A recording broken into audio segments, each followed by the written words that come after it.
Hi, this is Mandy, and today I am going to do a tutorial about this apple.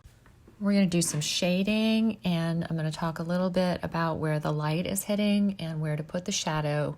And if you're very new to art and drawing and using color, then hopefully this will be a good starting point. I've made this sketch rough enough so that you can see the development without having to put a lot of really small, intricate details in, and you can see that it turns out looking pretty good. One of the things that I want to emphasize here is that if you notice, I'm just sort of shading the shape and coloring it in and noticing where the super light spots are and the super dark spots are. And the super light is going to be white or this light green color.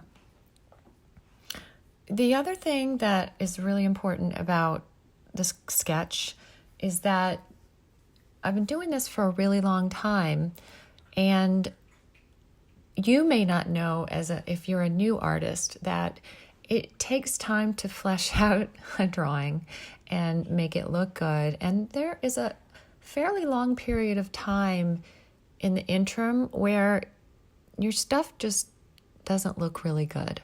And that's okay. You have to have faith in yourself and embrace that, and just keep going, keep moving until trust your eyes. You know, I'm just looking at where the dark areas are,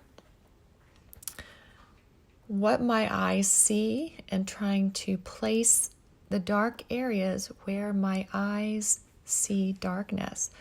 It's tricky and it takes practice.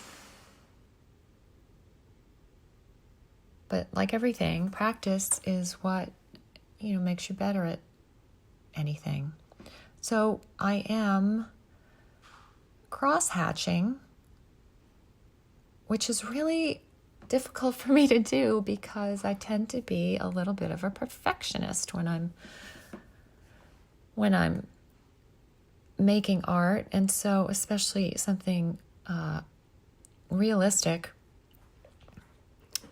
So this is really kind of an exercise in playing with different techniques for me. I struggle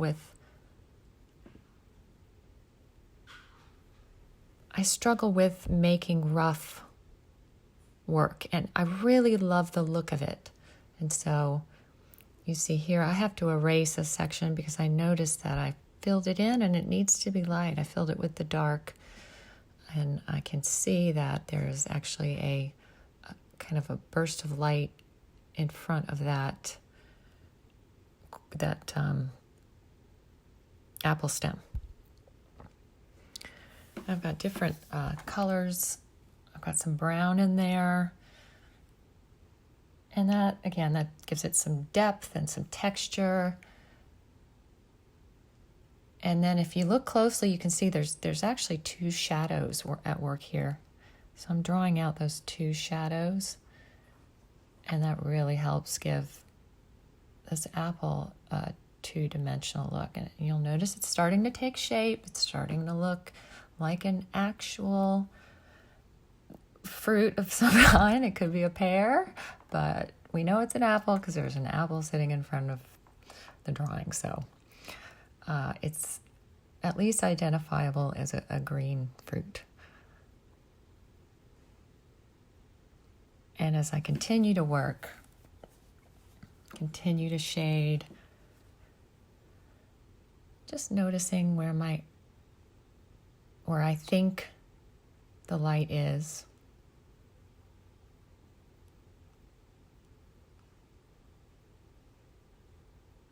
Continuing, adding detail, struggling not to add too much detail. And I think I kind of do on the stem because that's just me. I wanted the stem to at least look realistic. Not that that the apple doesn't look realistic. It starts to look like an apple. Especially with the shading here. Now we're getting a pretty good idea of what this object is. Sitting on a table and has a light is hitting it from two directions, casting two separate shadows. And now I had made an outline of the shadow earlier, and I'm just kind of filling it in. The second shadow is a lot softer than the first one.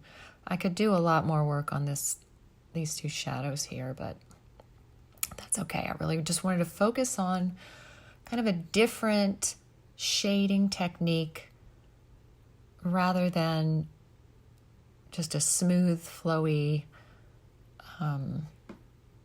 look.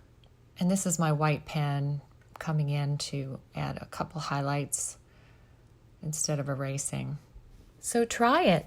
Grab a piece of fruit, something that doesn't have too much detail, something relatively simple shape. An apple's a good pear, orange, and just go for it. Paper, colored pencils, just have fun. And keep an open mind. Don't give up on yourself when you think it doesn't look good, because there's always going to be a point where it doesn't look good. Just keep going, muster through, and good luck. Let me know how it works out. Thanks.